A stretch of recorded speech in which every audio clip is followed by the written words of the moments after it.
Kevin Durant. So there's a new book out there. And again, it wasn't written by Durant, was not written by Steve Kerr. But there's a few anecdotes from the book that I think pretty interesting. It's called Can't Knock the Hustle. And here's one thing from Steve Kerr. He said, quote, I could see the strain on his face every day, especially the third year, all day. But it was really, he was just staring into the phone the entire time. Yeah. Now, obviously, Kevin Durant, it's a shot. It's an indirect shot. It's not.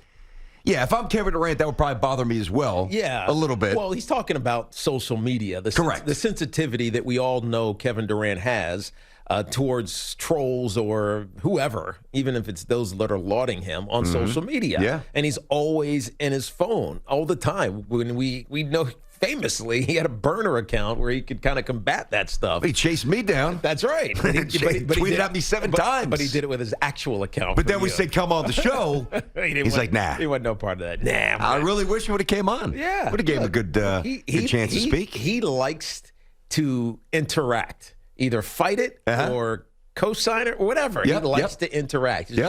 It's he's of that generation. Even though I consider him a little bit older than that generation. Yeah, he's in his 30s. Yeah, he's not. But he's in that generation. Yeah, he's not Zion Williamson or John Morant generation. So KD's response to those words from Steve Kerr, quote, I don't see the issue with me interacting with basketball fans. It should be encouraged, which he's right, by the way. Good point. Steve should have also said that I'm never late and I work through every rep in practice with game speed. That should be more interesting than what I do on Twitter. Now, I think, and again, I listen, this is Kevin's feelings, so I respect it. I'm not saying he's wrong, clearly. But and this was Kevin's response on Twitter, right? This was his response on Twitter to the excerpt in the book that I read about from Steve Kerr, where Kevin was basically immersed too much in social media.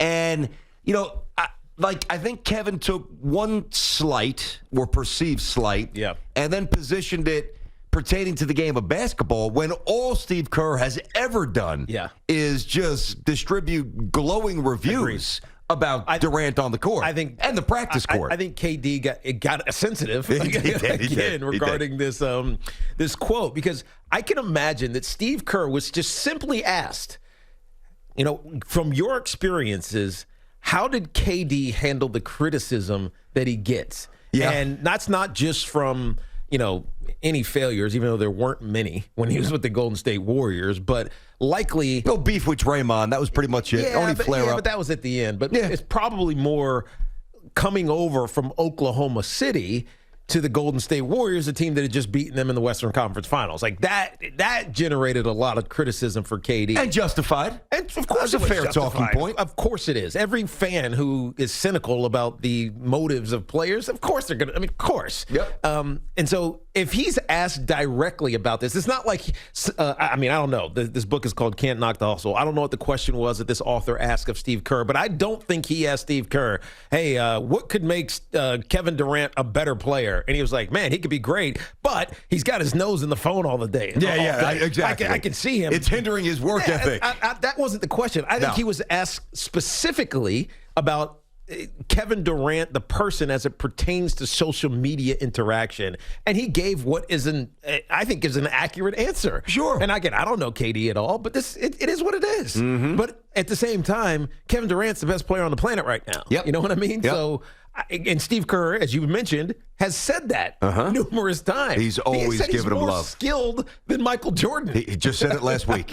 So what are we talking about here? Yep. You got to take the good with the bad, KD. He is a sensitive cat. Even when it comes from your former coach. Then there's this. The book also details Kevin Durant's weed smoking. Quote, Durant smokes even more weed than you would think.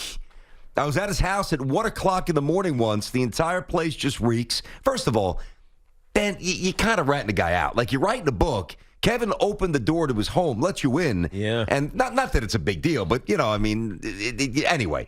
The entire place just reeks. He doesn't have a girlfriend, doesn't go on crazy vacations, doesn't do anything other than hoop, like nothing. He's boring as hell. So going out to him is just blazing. You know what? Listen, if I'm the Nets, or before that the Warriors, or before that OKC, I have no problem with that scout report on my guy. Not one issue at all. I know he's not drunk driving. That's right. I know he's not getting into fights. Right. I know he's. I mean, not hanging out at the bar. Nope. He's not doing things that are gonna put shame on him or the team that he's on right now. Blazing up, playing video games. Right. At least I know my guy's safe. And bowling, by the way. Oh yeah, exactly. Oh, by the way, and bowling without a trace of laziness. That's exactly. The old narrative on marijuana was, well, it kind of leads to just this sitting on the couch and munching and all that. We're obviously past that, but I mean the old stereotype. The war on drugs was a bad thing for this country. Remember the commercial? This is your brain. Yes. This is your brain on drugs with the eggs. Yes. Oh my good God! But Kevin Durant to me is just a mellow cat who really you don't have to worry about at all when he leaves the building. Other than him. Are you going to score 40 tonight? Yeah. You're going to score 38 tonight. Well, my only fear is he going to stay healthy? That's my only fear. Yes. But, I mean, he had a freak injury. No, I understand that. But then the hamstring this year, and, he missed a lot of time. That's probably a byproduct, it might to be perfectly honest, as you know, since you did it, even though you didn't go back being an elite athlete. It was very far from it. I pulled my hamstring when I was chasing after when I was trying to get out of the snow. I told you that story this winter when you were over at the house 2 weeks ago. Right. I actually ripped my hamstring. Whatever. Go ahead.